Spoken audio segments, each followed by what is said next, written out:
Happy children's day to all my lovely students. आपको बाल दिवस की शुभकामनाएं।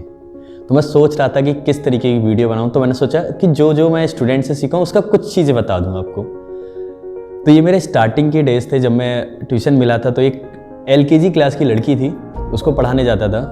बहुत छोटी थी, तो मैं इंजीनियरिंग कर रहा था उस समय। जब पढ़ाने जाता था तो एक मेरे लिए रिलैक्स वाला टाइम रहता था, काफ़ी कुछ सीखने को मिलता था। बच्चे मतलब बहुत है ना, क्या होता था जब इंजीनियरिंग कर रहे हो तो आप बहुत फ्रस्ट्रेट होते थे, तो आप उनके पास जा रहे हो और उसको पढ़ा रहे हो तो आपका एकदम माइंड रिलैक्स हो जाता है कि बच्चे कितना रिलैक्स रहते हैं, कितना खुश रहते हैं और आप कितनी छोटी छोटी बातों में इतना परेशान होते हो। तो एक बार क्या हुआ कि मैं जाता था उसको, तो वो अपना AC ऑन करने जाती थी।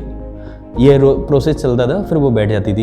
एक बार वो AC ऑन करने जा रही थी और उसका पैर स्लिप हो गया, और जैसे ही उसका पैर स्लिप हुआ वो फिसल गई और उसके लग गई। तो मैं भाग के गया उसको उठाने, तो मैंने देखा कि बेटा लगी तो नहीं। तो उधर से जवाब आया, मैं सुन के हिल गया कि बोलती है कि सर मैं स्ट्रॉन्ग गर्ल हूँ, मेरे नहीं लगती छोटी छोटी चीज़ों से, और सर मुझे कुछ नहीं हुआ। मैं एकदम चौंक गया। मैंने कि बेटा अगर मैं होता ना तुम्हारी जगह, मैंने मन में सोचा कि मैं होता इसकी जगह तो मैं तो रोने लग जाता। मैं बेटा आप के लगी क्यों नहीं, ऐसा किसने बोला कि आप स्ट्रॉन्ग गर्ल हो? तो फिर मम्मा ने बताया कि हम स्ट्रॉन्ग गर्ल हो, मेरी छोटी छोटी चीज़ों से नहीं लगती। तो उनकी वाओ, अगर आप सोचो अपने बच्चों को इतनी छोटी एज में, इतनी प्रीसियस एज में अगर ये सारी चीज़ें सिखाओ तो बच्चा कितना स्ट्रॉन्ग बनेगा, कितना सेल्फ कॉन्फिडेंट बनेगा। तो ये चीज़ मुझे काफ़ी अच्छी लगी सीखने के लिए, तो ये मैं आप लोगों के साथ शेयर करना चाह रहा था। एक और चीज़ है जो मैं आपके साथ शेयर करना चाह रहा हूँ। एक इंसिडेंट हुआ था। मैं ट्यूशन पढ़ाता था, 2 लड़कियाँ थी, एक 10th क्लास की, दोनों थी, अलग अलग घर पे जाता था। एक 3 से 4, एक 4 से 5 जाता था। तो जब मैं पढ़ा रहा था, एक लड़की बहुत होशियार थी, पर उसका कॉन्फिडेंस लेवल थोड़ा कम था। वो मिस्टेक कर देती थी छोटी छोटी चीज़ों पे, आंसर राइटिंग में थोड़ी मिस्टेक कर देती थी, आते हुए नहीं कर पाती थी। एक लड़की का कॉन्फिडेंस लेवल बहुत था, पर उसका पढ़ाई में नॉलेज नहीं थी इतनी, मतलब उसको कहती थी एवरेज लड़की थी, और एक होशियार लड़की थी। तो ये था। पर जो एवरेज लड़की थी उसका डिसाइड था कि उसको है ना ब्यूटिशियन करना है, मेकअप आर्टिस्ट बनना है। और जो टॉप करने वाली थी, मतलब जो मतलब ठीक ठीक परसेंटेज आ जाते थे, 70, 80, 90s की लाइन में आते थे, उसको है ना डर रहता था कि उसका बोर्ड कैसा होगा, क्योंकि 10th बोर्ड था। तो मैं दोनों को पढ़ाने जा रहा हूँ, पूरा साल निकल गया। तो जब मैं पढ़ा के आ गया तो जो एवरेज वाली लड़की थी उसका मेरे पे कॉल आता, बोलती हेलो भैया। मैं कहता हाँ बेटा।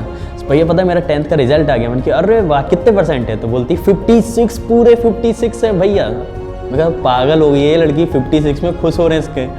तो मैंने कहा बेटा इतने में तो मेरी मार लगती। मैंने कि फिर मैंने अप्रिशिएट करा उसको, मैंने कहा कॉन्ग्रेचुलेसन बेटा, अरे बहुत बढ़िया आपके 56% है। तो उधर से आवाज़ आती है भैया वो 15 दिन के लिए मत आना, हम वैष्णो देवी जा रहे हैं, जम्मू कश्मीर घूमने जा रहे हैं, मत आना 15 दिन के लिए। ओ भाई साहब, मैंने कि वाओ 56% लाने में इतना कुछ मिलता है। मैंने कि मज़ा आ गया इसके। तो अब दूसरी लड़की का कॉल नहीं आया जो कि अच्छा पढ़ने में थी। तो मुझे अब थोड़ा अपने ऊपर डाउट होने लगा कि कहीं वो फेल तो नहीं हो गई होगी, यार उसको बताया था ऐसे मिस्टेक नहीं करते। उसकी एग्ज़ाम से पहले तबीयत भी ख़राब हो गई थी, क्योंकि वो काफ़ी प्रेशर ले लिया था उसने एग्ज़ाम को। तो मैं बहुत सोच रहा था। तो फिर मैंने उसके घर के बाहर ऐसे टहलता रहा जिससे कि वो दिख जाए तो मैं उससे उसका रिजल्ट पूछ लूँ।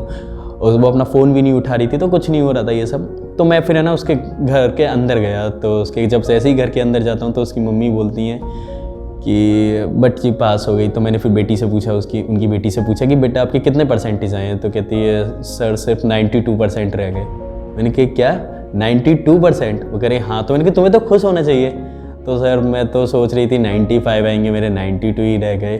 तो मैंने कहा अरे कोई बात नहीं, अब ये सोचो आगे क्या करना है। तो बोलती है ये तो नहीं पता सर मुझे आगे क्या करना है। मैं चौंक गया। मैंने कि बेटा इतने सारे परसेंट लाने का फ़ायदा क्या है जब आपको यही नहीं पता आगे क्या करना है? तो मैंने कहा अब आप कैसे डिसाइड करो? कहते पापा से पूछ के बताऊँगी। तो उसने पापा से पूछ के करा वो सब। तो अभी क्या होता है देखो, एक चीज़ तो ये सीखने को मिली, एक 56% ला के खुश थी और एक 92% ला के भी खुश नहीं हो पाई थी। और दूसरी चीज़ जो अभी ये है ना, ये लगभग इससे 4 से 5 साल हो गए हैं, और जो 56 वाली परसेंट थी अभी लास्ट दिवाली में मिली मुझसे, तो वो बोल रही है सर मैं मेकअप आर्टिस्ट का कोर्स कर रही हूँ, और वो पूरी तरीके से बन गई है। बल्कि अब जो 92% लाई थी अभी उसका क्लियर नहीं है कि वो क्या कर रहे हैं। उसने कहीं से ग्रेजुएशन भर लिया है, ग्रेजुएशन कर रही है, और कभी बोलती मैं बैंक करूँगी, कभी बोलती मैं IAS करूँगी, मतलब बहुत कन्फ्यूजिंग है।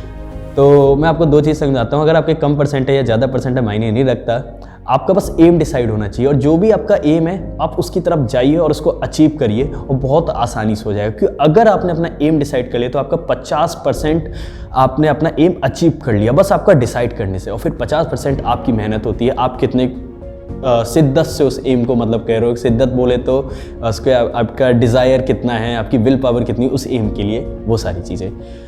तो अगर कुछ सीखने को मिला तो अच्छी बात है, और मैं ऐसे स्टूडेंट से काफ़ी सारी चीज़ें सीखता रहता हूँ। तो आज के लिए इतना काफ़ी है।